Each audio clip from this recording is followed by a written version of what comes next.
Applin, the grass dragon type. Flapple. Alpha. But on a serious note, most of these Pokemon are pretty cool, no lie.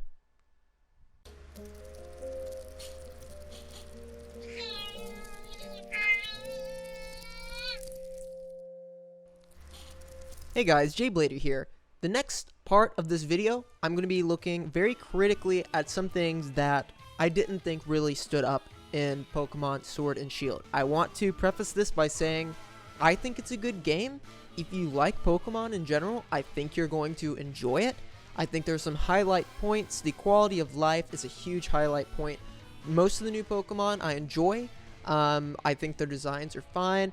The overall map and themes of the game, I think are right on par for stuff that main series games that Pokemon and Game Freak has released in the past few years. So all that stuff said, I really take a look at some of the stuff to me that really bugs me, and that I just wish they could polish this stuff off, because if they did, I think it would be a top tier Pokemon game. And with that stuff not polished up, to me, it falls somewhere in the middle of all the games they've released. But I go into a little bit more detail here. Is Pokemon Sword and Shield the best Pokemon game Game Freak has released? No, Pokemon Sword and Shield is not the best Pokemon game that the franchise has seen. Look, I made a script for this video in which I basically praise Sword and Shield for being a fantastic game.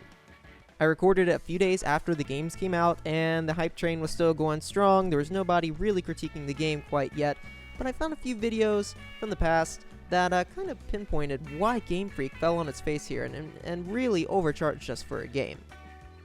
There's a great video by Distant Kingdom here on YouTube. Make sure you go check out this video, but just to show you a few clips from it, he talks about how expression is used through animation and how Game Freak really fell short in this game.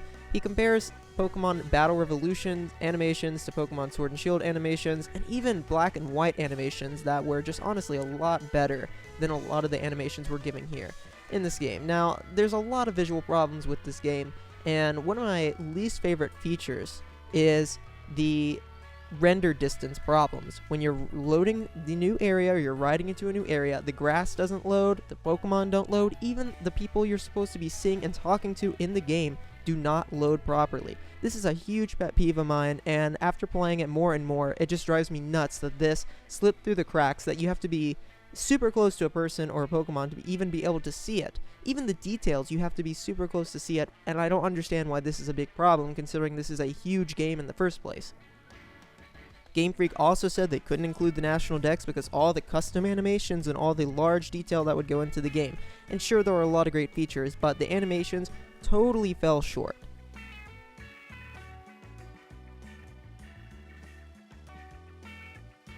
Character customization options, I feel like, even fell short compared to X and Y, and for me, this felt like a game that would have been fantastic on the 3DS. If this game was released on the 3DS, this would have been a very revolutionary game for the 3DS, and it would have put the Pokemon franchise on a new level. But after we're given games for the Switch, like Breath of the Wild and Mario Odyssey, there's no excuse for these careless errors in this game. Sure, let's give Game Freak a break maybe sometimes in saying that they're understaffed. Maybe they're just working on a time crunch because they can't push back a game of this scale, and I get that, but I feel like some of these errors should have really been caught and should have been fixed.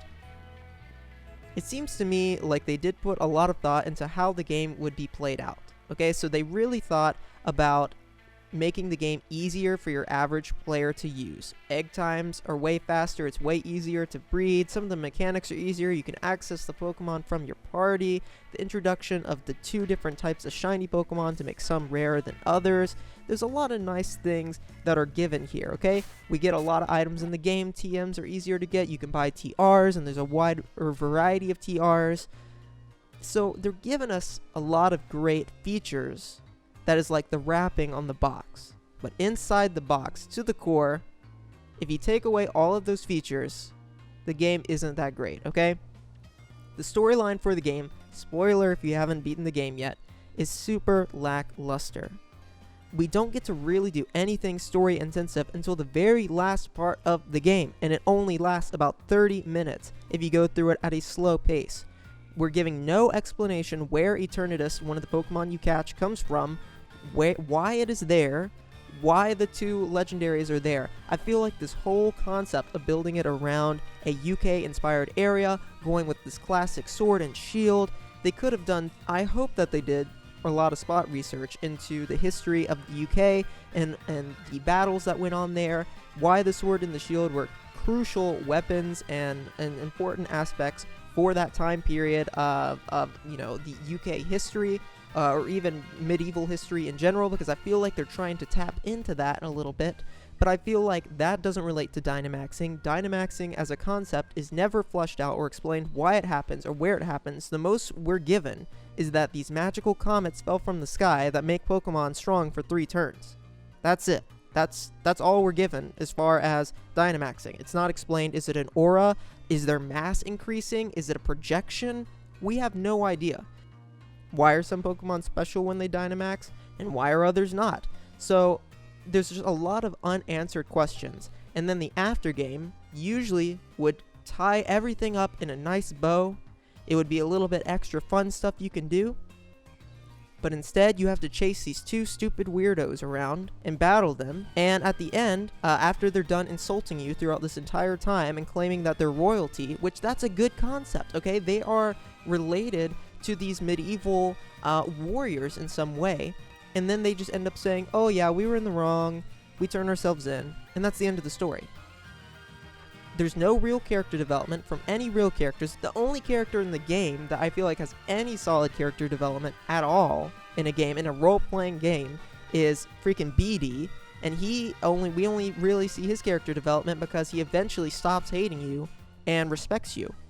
That's basically all he does, is he stops being a tool and starts to respect you. That's it. So there's just so many problems with the story, so many gaps. It's just such a predictable story. I knew from the first time I saw the Rose and that other lady that they were going to be the evil antagonist, and that there was just nothing you could do about it. I mean, X and Y, I feel like was just such more of a solid game. I just feel like it is so much stronger than this game, and I feel like Game Freak really fell short here. If I had to rate this game, I would say it is right down the middle.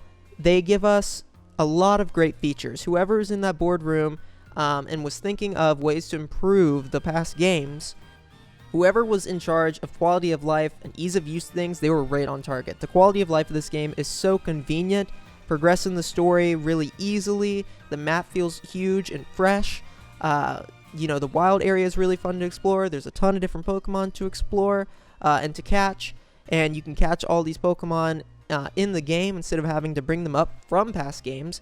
So the National Dex problem doesn't bother me quite as much, but what definitely bothers me is that this game just simply isn't polished in the fact that its story could have just been so much more developed. Character development for most of the characters were extremely lackluster, except for 2 or 3 that were introduced I feel actually had some level of growth. The rest of them just didn't really make any sense or didn't have any growth at all. And like I said, the rendering problems and the animation problems throughout just really make the game unbearable to me at some points. I struggle going back and wanting to play it because there's just no expression, or when I'm riding around in different areas, it's actually genuinely annoying to see these constantly thrown up in my face, the rendering issues and stuff like that. But that is my opinion on Sword and Shield. I would say it's like right down the middles. If it's out of 5, I would say it's a 2.5.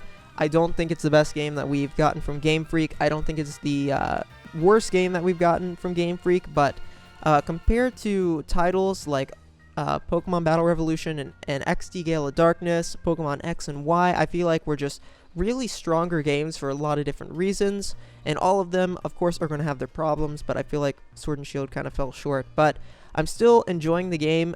Is it a $60 game? To me, it doesn't feel like a $60 game. It still feels like a $25 game, or even, a $30 game. And I understand why it is a major console game and why it needs to cost that much, but it just doesn't feel like it. It feels like it really fell short. Thank you guys for watching. I upload Pokemon and Minecraft and a wide variety of games here on my channel. I do a lot of tutorials, so if you're into that type of stuff, make sure you stick around and subscribe. I also live stream Pokemon and Minecraft and League of Legends here on the channel, so if you're into that type of stuff, stick around. Thank you guys for watching, and if you shared a similar view, make sure you share and make sure you give it a like. It goes a long ways. Thanks for watching, guys.